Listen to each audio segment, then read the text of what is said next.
வணக்கம் தாய்நாடு. கிளைகள் எங்கே படர்ந்தாலும் வேர் இங்கேதான்.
யாழ் மாவட்டத்தின் தீபக பகுதிகளில் படமாக்கிய காட்சிகளில் அங்கே நாம் முதலில் பார்வையிட்ட இடத்தை நோக்கி மீண்டும் சென்று உங்களில் சிலர் அறிந்த விடயத்தை பலருக்கு கூறுவோம். வாருங்கள் அந்த இடத்திற்கு.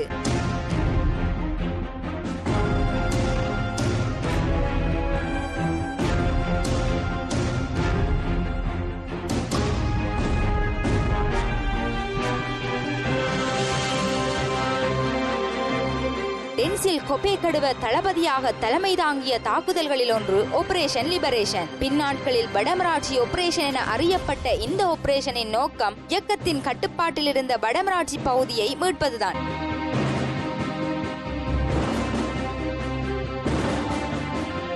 மே 26 1987 ஆரம்பித்த இந்த ஆபரேஷனில் ராணுவம் முன்னேறி வந்த நிலையில் இயக்கத்தினர் தொண்டமானாறு பகுதியில் எதிர்த்தாக்குதலை நடத்தி பல்வெட்டித்துறையை நோக்கிய படை நகர்வின் வேகத்தை குறைத்தனர். அப்படியிருந்தும் மே 28 ராணுவம் உடுப்புட்டி, நெல்லியடி மற்றும் பல்வெட்டித்துறையை கைப்பற்றிவிட்டனர்.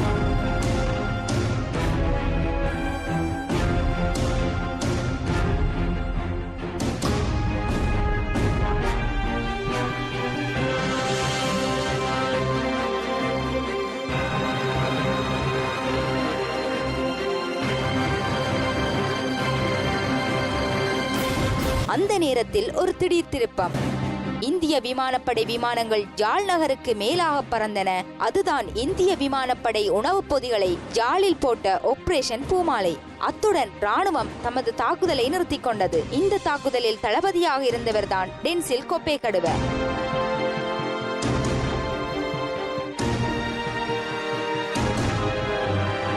இந்த வரலாற்று தகவலை கூறியவர்களாக அடுத்து நாம் உங்களை அழைத்து செல்லவிருப்பது வேலணையின் இன்னொரு பகுதியை நோக்கி. செல்லலாமா?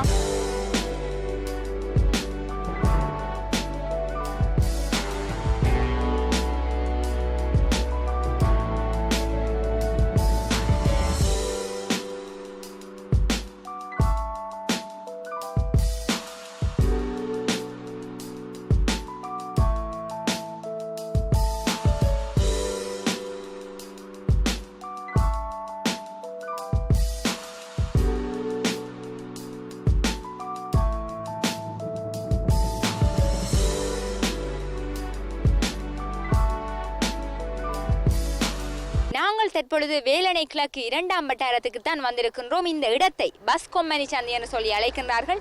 இந்த இடத்தில் 1956களுக்கு முன்னர் ஐலண்ட் பஸ் கொம்மனி என்ற கொம்மனி இதில் இயங்கி வந்ததால் தான் இந்த இடத்திற்கு பஸ் கொம்மனி என்ற பெயர் வந்தது. என்னென்னு சொன்னால் இந்த பஸ் கொம்மனி தான் இந்த தீவு பகுதிகளுக்கு இடையிலே செல்கின்ற பேருந்துகளை கொடுத்து வந்தார்கள்.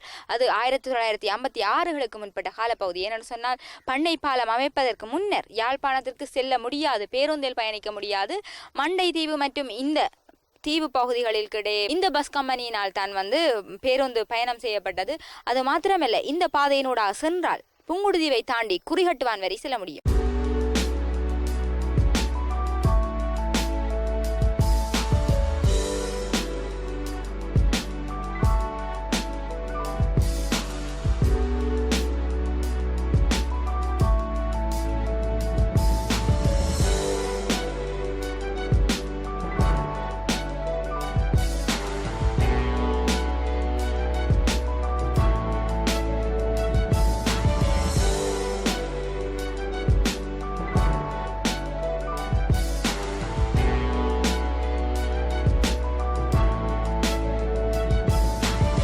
கொம்மணி சந்தியிலிருந்து முத்துமாரியம்மன் கோவிலுக்கு செல்கின்ற வீதியினூடாக நீங்கள் அந்த நாட்களில் பயணித்திருந்தால் உங்களுக்கு இடதுபுறமாக ஒரு சிறிய கிராமிய கோயில் ஒன்று இருப்பதை கூட பார்த்திருப்பீர்கள். அந்த கோயில் தான் இந்த கோயில்.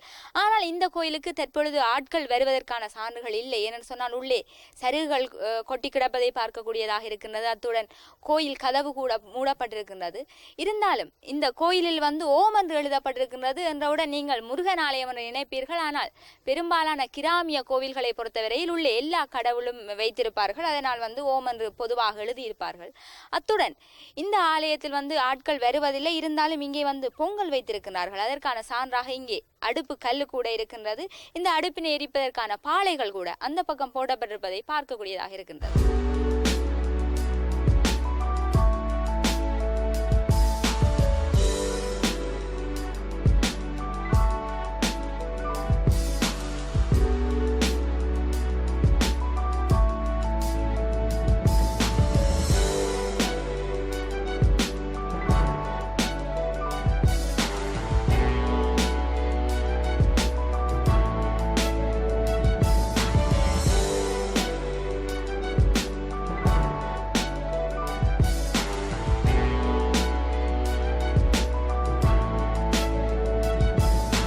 வேலணை பெருங்குளம் ஸ்ரீ முத்துமாரியம்மன் ஆலயத்தில் தான் நாங்கள் தற்பொழுது நின்று கொண்டிருக்கின்றோம். இந்த ஆலயம் இந்தளவு பெரிய ஒரு ஆலயமாக இருக்கின்றது. நீங்கள் கூட அந்த நாட்களில் இந்த ஆலயத்தை நோக்கி வந்திருப்பீர்கள், இங்கு வழிபட்டு சென்றிருப்பீர்கள். ஆனால் இந்த ஆலயம் எவ்வாறு தோன்றியதென்று உங்களில் பலருக்கு தெரிந்திருக்காது. ஆரம்ப நாட்களில் இந்த பெருங்குளத்திற்கு அண்டிய பகுதிகளில் வந்து நொச்சி மரங்கள் காணப்பட்டன. அந்த நொச்சி மர பகுதியில் வந்து ஒரு சிறுவன் ஒரு நாள் ஆடு மேய்த்து கொண்டிருந்த வேளையில் யாரோ ஒருவர் கூப்பிடும் சத்தம் கேட்டு அங்கே போய் பார்த்தால் ஒரு அம்மனுடைய சிலை இருந்தது. அந்த சிலையை எடுத்து இந்த இடத்தில் வைத்துத்தான் பின்னர் இந்த ஆலயத்தை கட்டியிருக்கின்றார்கள். அதன் பிற்பாடு இந்தளவு பெரிய ஆலயமாக தற்பொழுது கூட இந்த ஆலயம் கட்டுமான பணியில் இருப்பதையும் பார்க்கலாம். அத்துடன் இந்த ஆலயத்தில் இன்னொரு சிறப்பு கூட இருக்கின்றது. அதையும் தற்பொழுது பார்க்கலாம்.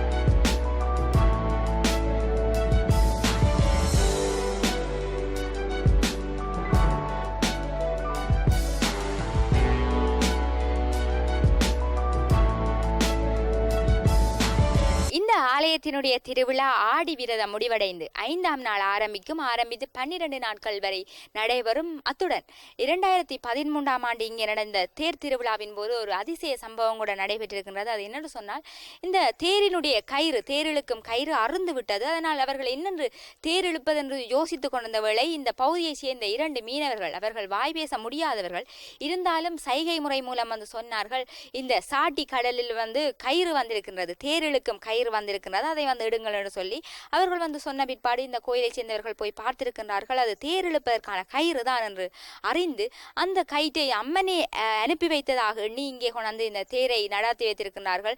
அந்த கயிற்றின் மூலம்தான் அந்த தேரினை இழுத்திருக்கின்றார்கள். அதன் பிற்பாடு நடக்கின்ற ஒவ்வொரு திருவிழாவின் போதும் அந்த தேர் இழுப்பதற்கு அந்த கயிற்றினை தான் பயன்படுத்துகிறார்கள். அந்த கயிறு இப்பொழுதும் இந்த ஆலயத்திலே தான் இருக்கின்றது.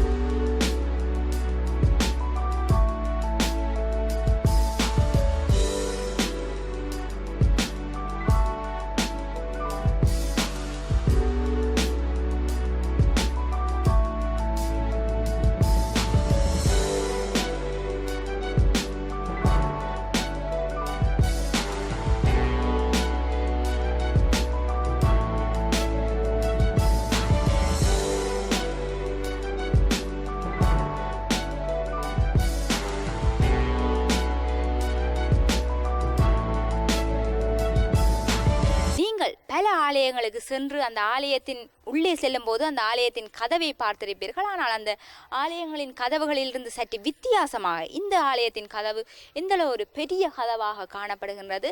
இந்த இடத்திலிருந்து இங்கே நடைபெற்ற இன்னொரு சம்பவத்தையும் ஞாபகப்படுத்தியாக வேண்டும். என்னென்னு சொன்னால், யுத்த காலத்தின் போது இந்த இடத்தில் இராணுவத்தினரின் நடமாட்டம் அதிகமாக இருந்தது. அந்த வேளையில் ஒரு நாள் இரவு இந்த இராணுவத்தினர் உள்ளே வந்திருக்கிறார்கள். அவர்கள் இராணுவம் என்றாலே காலில் பூட்ஸ் அணிந்திருப்பார்கள். அந்த பூட்ஸுடன் சேர்ந்து உள்ளே சென்றிருக்கிறார்கள். வெள்ளை உருவம் ஒன்று மூலஸ்தானத்திலிருந்து வெளியே நோக்கி சென்றிருக்கின்றது. பின்னர் அவர்கள் தேடி பார்த்திருக்கின்றார்கள். யாரையும் இந்த இடத்தில் காணவில்லை. அவர்களுக்கு உடனே தெரிந்துவிட்டது இது ஒரு தெய்வ குற்றம் என்று சொல்லி, தெரிந்தவுடன் அடுத்த நாள் காலையில் வந்து மீண்டும் இந்த ஆலயத்தை நோக்கி வந்து பூட்ஸை இந்த இடத்தில் கலட்டி வைத்துவிட்டு பின்னர் உள்ளே சென்று அந்த அம்மன் ஆலயத்தை கழுவி சுத்தம் செய்திருக்கின்றார்கள். வழிபட்டு விட்டு சென்றிருக்கின்றார்கள். இதே போல பல அற்புதங்கள் நிறைந்த ஆலயமாகவும் இந்த ஸ்ரீ முத்துமாரியம்மன் ஆலயம் விளங்குகின்றது.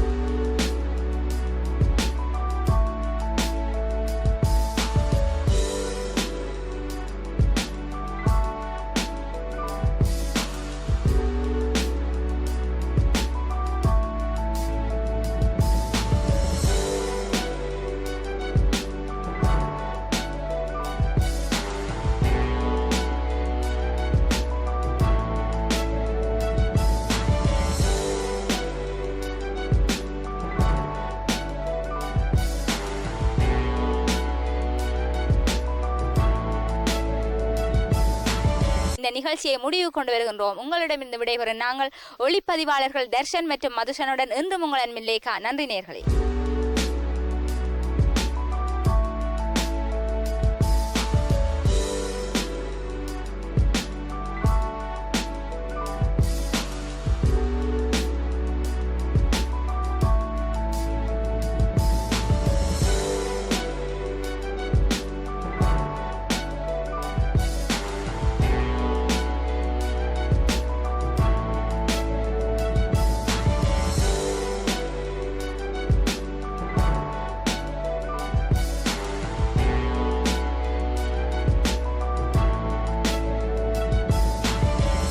பெருங்குளம் ஸ்ரீ முத்துமாரியம்மன் ஆலயத்திற்கு அருகில் இருக்கின்ற வேலணை மகா வித்தியாலயத்தில் படித்து கலைத்து செல்கின்ற மாணவர்கள் தான் இந்த மாணவர்கள். நான் இதில் நின்று பிரசன்ட் பண்ணி கொண்டிருக்கும் போது வந்து ஆவலாக நின்று பார்த்து கொண்டிருந்தார்கள். அதனால் தான் அவர்களையும் இந்த நிகழ்ச்சியில் இணைத்துக் கொள்கின்றோம்.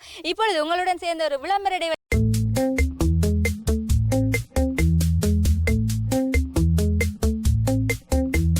வணக்கம் தாய்நாடு.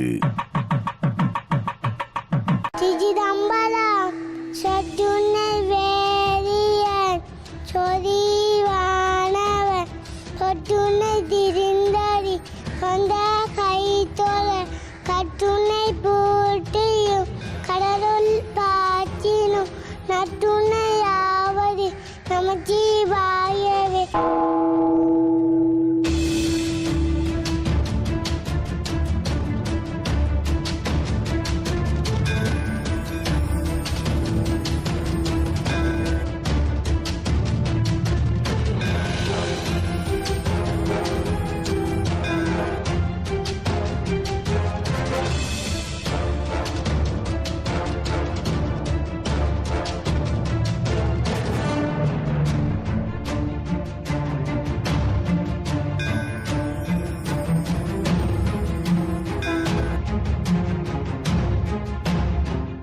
வணக்கம் தாய்நாடு நிகழ்ச்சியிலே வந்து எனக்கு அருகிலே 2 சிவலிங்கங்கள் வைக்கப்பட்டிருப்பதை பார்த்தவுடன் நீங்கள் நினைப்பீர்கள் ஏதோ ஒரு சிவாலயத்தை பற்றித்தான் இன்றைய நிகழ்ச்சி அமையப் போகின்றது என்று. அப்படியல்ல. இது வந்து அம்பாறை மாவட்டம் அக்கரைப்பற்று பகுதியிலே அமைந்துள்ள கோலாவில் என்ற இடத்திலே கோவில் கொண்டு எழுந்தருளி வீற்றிருக்கின்ற ஸ்ரீ விக்னேஸ்வர் ஆலயத்தை பற்றியதான பல வரலாற்று அம்சங்கள் இன்றைய நிகழ்ச்சியில் உங்களுக்காக காத்து கொண்டிருக்கின்றன. அந்த சிறப்புகளை பற்றி பார்ப்போம் வாருங்கள்.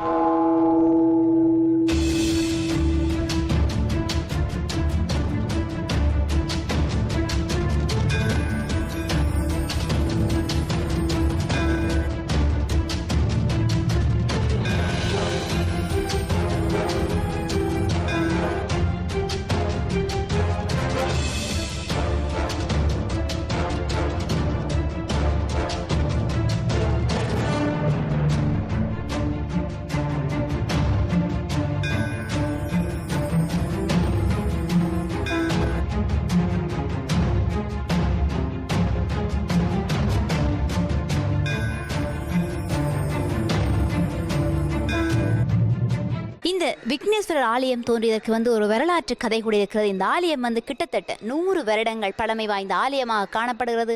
ஆரம்பத்திலே இந்த கோலாவில் பிரதேசம் வந்து ஒரு காட்டு பகுதியாக காணப்பட்டது. அந்த வேளை வேட்டையாடுவதற்காக வேடுவர்கள் இந்த இடத்திற்கு வந்திருக்கிறார்கள். அந்த வேளை ஒரு வேடுவன் என்ன செய்திருக்கிறார் சொன்னால், வேட்டை நாயை முயலை விட்டு துரத்த செய்ய அந்த நாய் சற்று தூரம் ஓடிவிட்டு மீண்டும் திரும்ப பயத்திலே ஓடி வந்திருக்கிறது. இவர் என்னடா வேட்டை நாய் திரும்ப வருகின்றது என்று யோசித்திருக்கிறார். அந்த சமயம் இவர் மீண்டும் அந்த இடத்திற்கு சென்று பார்த்தவர்களை ஒரு பிள்ளையாருடைய சிலை பெறப்பட்டிருக்கிறது. அந்த சிலையை வைத்து இந்த இடத்திலே ஒரு ஆலயத்தை அமைத்திருக்கிறார். இந்த ஆலயம் வந்து வேடுவ மக்களுடைய ஆலயமாகவும் காணப்படுகிறது. அதைவிட இந்த கோலாவில் பகுதியிலே அமைந்துள்ள இந்த மத்திய பகுதியிலே அமைந்துள்ள ஒரு சிறப்பு வாய்ந்த ஆலயமாகவும் இந்த மக்களை பாதுகாக்கின்ற ஆலயமாகவும் இந்த ஆலயம் காணப்படுகின்றது.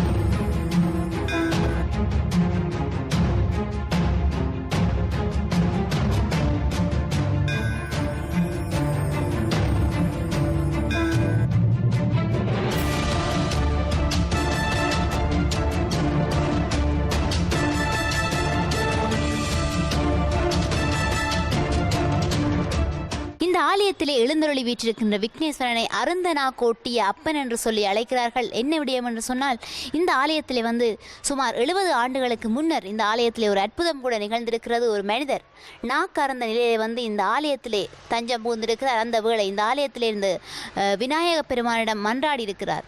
நாக்கை வந்து மஞ்சள் துணியால் கட்டி அவர் வழிபாடு செய்து கொண்டிருந்த வேளை அவருடைய நாக்கு வந்து திடீரென்று ஒட்டுப்பட்டிருக்கிறது. அதன் காரணமாக தான் வந்து இந்த பகுதியை சார்ந்த மக்கள் இந்த பிள்ளையாரை வந்து அருந்தனா கொட்டிய விக்னேஸ்வரன் அல்லது வந்து அருந்தனா கொட்டிய பிள்ளையார் என்று சொல்லி அழைக்கிறார்கள்.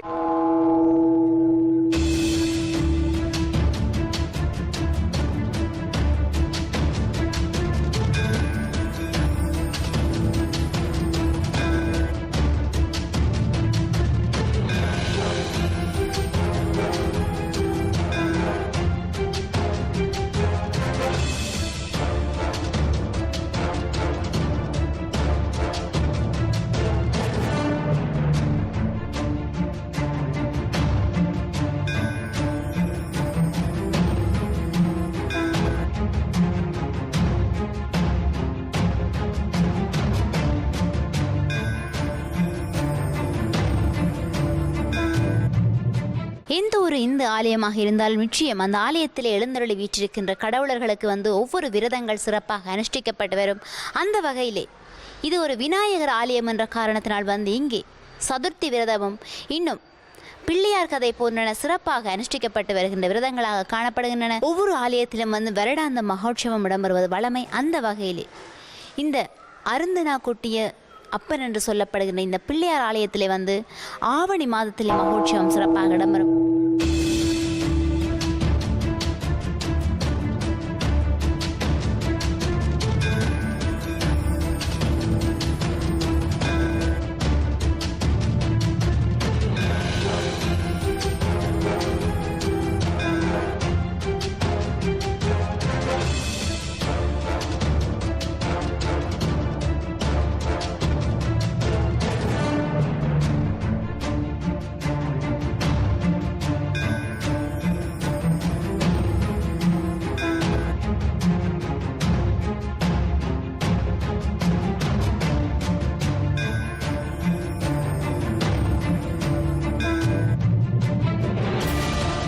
இலங்கையை ஆட்சி செய்த விஜயபாகு மன்னன் வந்து இந்தியாவிலிருந்து கண்ணகி அம்மனுடைய சிலையை வரவழைத்தான். அந்த வேளையிலே அந்த சிலையை வந்து ஒரு பீழையிலே வைத்து கொண்டு வந்தார்கள். அந்த பீழையிலே வைத்து கொண்டு வந்த ஒவ்வொரு இடங்களிலும் வந்து இந்த கண்ணகி அம்மனுடைய ஆலயங்கள் அமைக்கப்பட்டிருக்கின்றன. கண்ணகி அம்மன் வந்து மிகவும் கோபம் கொண்டவள் என்ற காரணத்தினால் வந்து அவளுக்கு அந்த ஆலயத்திலே பூஜை வந்து இடம்பெறுவது வருடத்திலே ஒரு முறை தான் இடம்பெறும். அதாவது வந்து மூல விக்கிரகம் திறந்து ஆலயத்திலே பூஜை இடம்பெறுவது வந்து வருடத்திலே ஒரு தடவை. அதைவிட இந்த ஆலயத்திலே எதிர்வரப்போகின்ற தினங்களில் வந்து குளிர்த்தி இடம்பெறப் போகின்றது. குளிர்த்தி இடம்பெறும் பொழுது இந்த ஆலயத்தை பொறுத்தவரை வந்து சாட்டையால் அடித்து வாக்கு சொல்லுதல் இன்னும் பல்வேறு சம்பிரதாயபூர்வமான நிகழ்வுகள் கூட இங்கே இடம்பெறவிருக்கின்றன.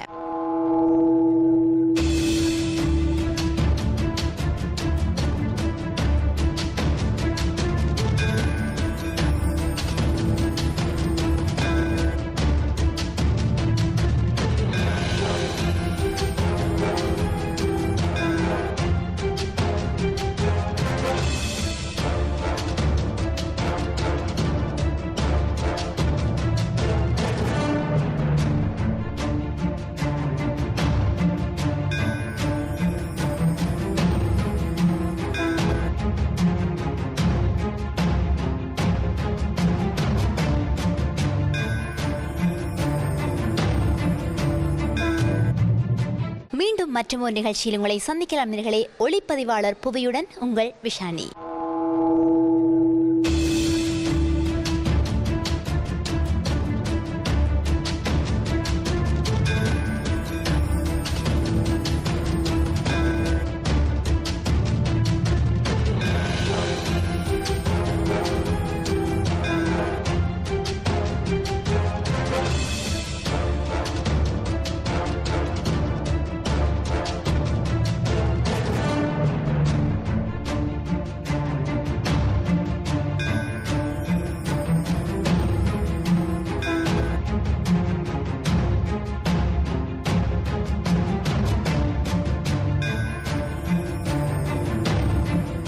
இன்னும் ஒரு சிறப்பான நிகழ்ச்சிக்குள்ளே செல்வதற்கு முதல் இப்போது நாங்கள் ஒரு சிறிய விளம்பர இடைவெளி எடுத்துக்கொள்ளலாம். இது உங்கள் வணக்கம் தாய்.